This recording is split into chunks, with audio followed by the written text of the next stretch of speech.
If you're having trouble pronouncing words in English, you're not alone. When we're learning a language, we spend so much time getting the grammar, the vocabulary, and the expressions right. Unfortunately, that doesn't leave much time for working on the pronunciation of sounds or the music of the language. Besides that, it's totally natural for your native language to influence the way you speak English. That said, some of these differences between your native language and English can make it more challenging to clearly pronounce words. That's why I'm going to talk about some of the reasons you're having trouble pronouncing words in English and share some tips that can help you feel more confident about your pronunciation. So let's get started. It's important to understand that English is not a phonetically consistent language. That means you can't simply look at a word and know how to pronounce it. English has imported so many words from other languages, including Greek, Latin, French, German, Spanish, and more. Think of words like philosophy, labor, magnificent, kindergarten, chocolate, and sofa. In many cases, English has kept the original spelling of these words, even if the way we pronounce them is different. In other cases, the way we pronounce the sounds has evolved over time, but the words have kept the same spelling. For example, people used to pronounce the GH sounds in the words light, night, and right. The K in the words no, knee, and knife wasn't always silent. This leads to many possible spellings for vowel sounds and many possible pronunciations for letters and letter combinations. If you speak a phonetically consistent language like Arabic, German, Korean, or Spanish, you're used to looking at a word and pretty much knowing how to say it. Unfortunately, if you're trying to pronounce words phonetically in English, you'll run into ones that sound nothing like they look. Some classic examples of words that don't sound how you'd expect are thought, throughout, no, conscience, Wednesday, island, handkerchief, queue, buffet, even language. Once you accept that words will sound different than they look, it'll be easier to say them clearly. The good news is that there are guidelines and tendencies that can help you predict how to say a word. But just remember that you'll also come across many exceptions. The next thing to understand is that English is a stress-timed language. This means that one syllable or one beat of every word will be pronounced more clearly and obviously than the rest. More specifically, the vowel sound in this syllable will be the longest, the loudest, and the highest in pitch. Listen to how I say these words. Free, move, today, cloudy, understand, notify, solution, variety, negotiate. Can you hear how one syllable stands out more than the rest? This stressed syllable is essential for clear pronunciation. We listen for this particular syllable to identify a word. To focus attention on this stressed syllable, we relax on the rest of the syllables so they don't stand out as much. Other syllables are de-emphasized or even reduced. For example, listen to how quickly we move through the first syllable of these words. Today, understand, solution, variety, negotiate. The vowel sounds are reduced. They're very relaxed and almost indistinct. Many languages are syllable timed, which means they're more or less evenly pronounced. For example, Spanish, Brazilian Portuguese, Italian, Cantonese, and Turkish are all syllable-timed languages. When you're used to clearly distinguishing each and every syllable of a word, it can influence how you're pronouncing words in English. First of all, it's more work for you to give equal attention to each syllable in English. Your mouth might feel tired after a few hours of speaking. Stress and reductions help us move through words more efficiently. Besides that, if you stress a different syllable than expected, it can lead to some confusion about which word you said. Let's look at some examples. If you've ever had trouble distinguishing between the teens and the tens, it may actually have been how you stressed the number. Consider how we stress 50 and 15. 50 is stressed on the first syllable. 50, 50. 1-5 is stressed on the second syllable. 15, 15. These two similar-looking words have different stress. The sandy location is stressed on the first syllable. Desert, desert. The vowel sound of that first syllable is clear. Desert, desert. On the other hand, the delicious treat is stressed on the second syllable. Dessert, dessert. The first syllable is more subtle and almost disappears behind the stressed one. Dessert, dessert. When we have words that can be either a noun or a verb, the stressed syllable indicates the part of speech. When you're talking about getting a permit that allows you to do something, you'll stress the first syllable. Permit, permit. When someone gives you permission to do something, they permit it, with stress on the second syllable. Permit, permit. When you make note of something for the future, you create a record, with stress on the first syllable. Record, record. When you capture something in writing, video, or audio format, you record it, with stress on the second syllable. Record, record. Even though the difference may sound subtle, getting the stress right helps people follow what you mean. If you've ever been asked to repeat a word, it may have actually had to do with how you stress the word, not necessarily your pronunciation of the sounds of the word. For even more guidance, check out the playlist on stress I've linked below the video. If you speak a stress-timed language, you're familiar with how stress works. But you might be used to following different guidelines for which syllable should be stressed. You may have more consistent rules in your language. For example, the first syllable of every word may be stressed, or the second to last syllable may be emphasized instead. Words that look similar in your language and English may be stressed on a different syllable than you expect. For example, many Romance languages have words that end in ion. It might be spelled like this or this, but the ending is the same. In English, communication is stressed on the second to last syllable, whereas in French, Spanish, and Portuguese, the similar-looking word is emphasized on the last syllable. If you're pronouncing communication as communication, it makes the word a little challenging to decipher. If you're pronouncing university as university, it will take extra time for people to process the word. That's even if your pronunciation of the individual sounds is precise and accurate.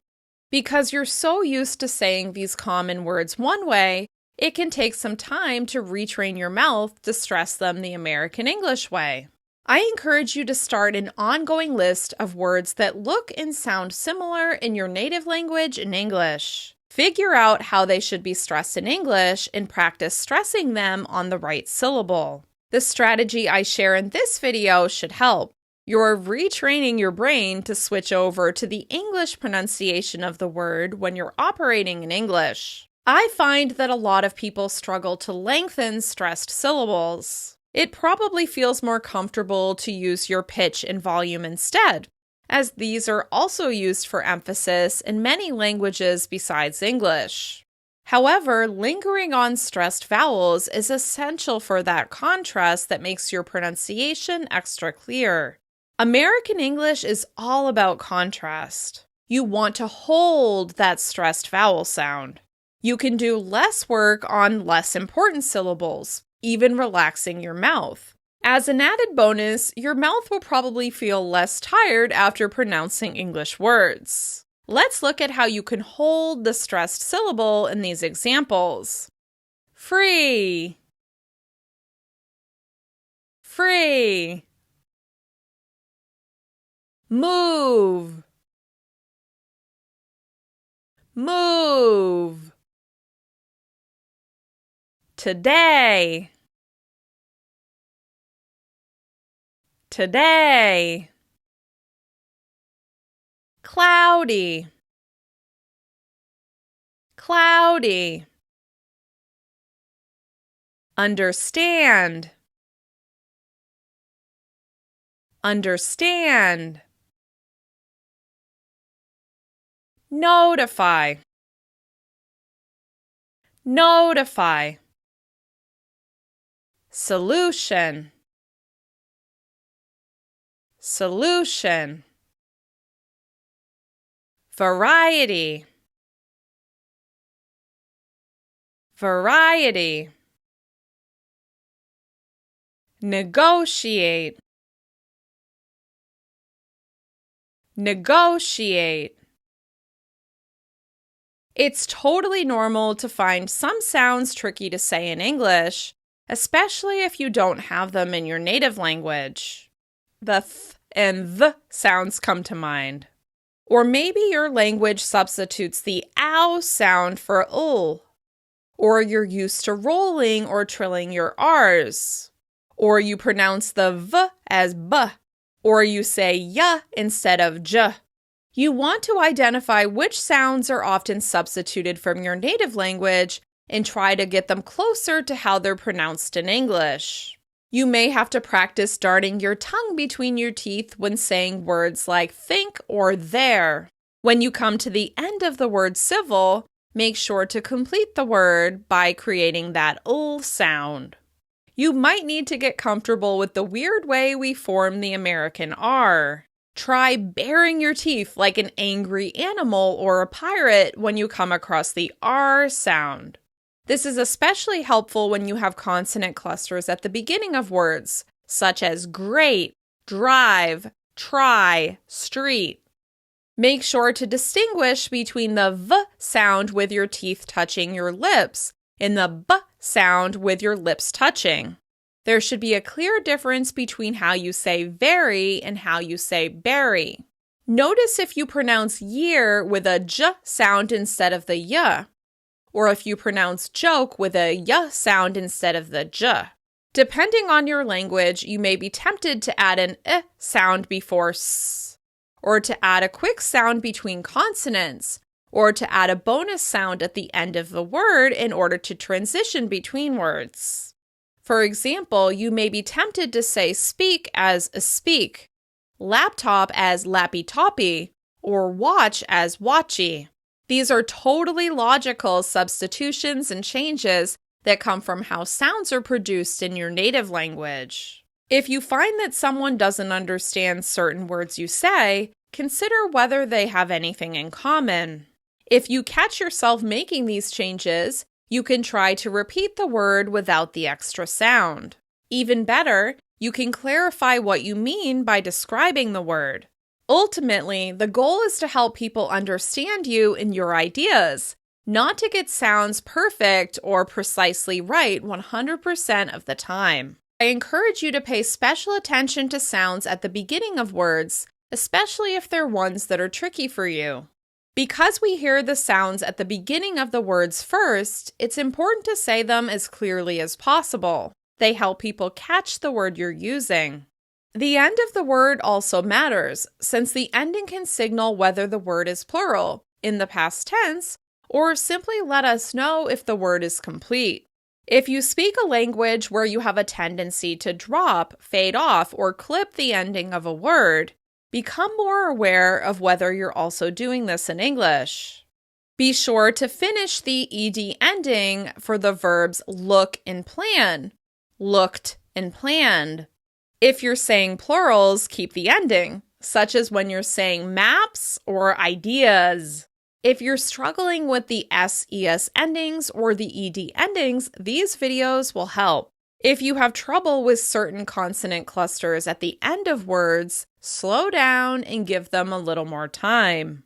For example, make sure your mouth ends up in the t position at the end of words like product and journalist. It's especially important to finish a word when you come to the end of an idea or sentence. This is when the word stands out the most.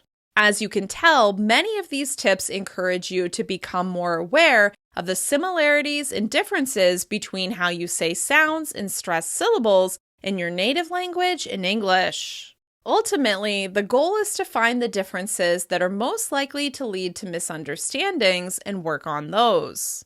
Listen for patterns and see if you can make any adjustments that will help you feel more confident about how you sound. Remember, you don't have to pronounce sounds perfectly in English to be understood. You're simply doing your part to help people follow what you're saying so that your ideas are what they're focusing on. Focus your attention on the words you're most likely to use in your everyday life, at work, at school, in social situations, and so on. I often tell people to make a list of words they use all the time and figure out how to stress them correctly. If you work in a certain field where you say the same words over and over and over, you may be rushing through them and not really lingering on the stressed syllable. Consider how often you say words like prescription, appointment, technical, assistance, representative, installation, industrial, and optimize. Over time, your mouth has probably found some shortcuts to say the words more quickly, especially if they're similar in your native language. But if you find that people aren't able to understand important terms you use in your field, it may be that you simply need to say them more slowly and deliberately. Remember, you may be extremely familiar with the topic you're discussing, but it may be completely new to the other person. If you make an effort to make sure your pronunciation of these words is extra clear, then they'll appreciate it. If you want to figure out how to clearly say new, unfamiliar, and tricky words, check out this video. I'm Kim from EnglishWithKim.com. Have a good one. Goodbye.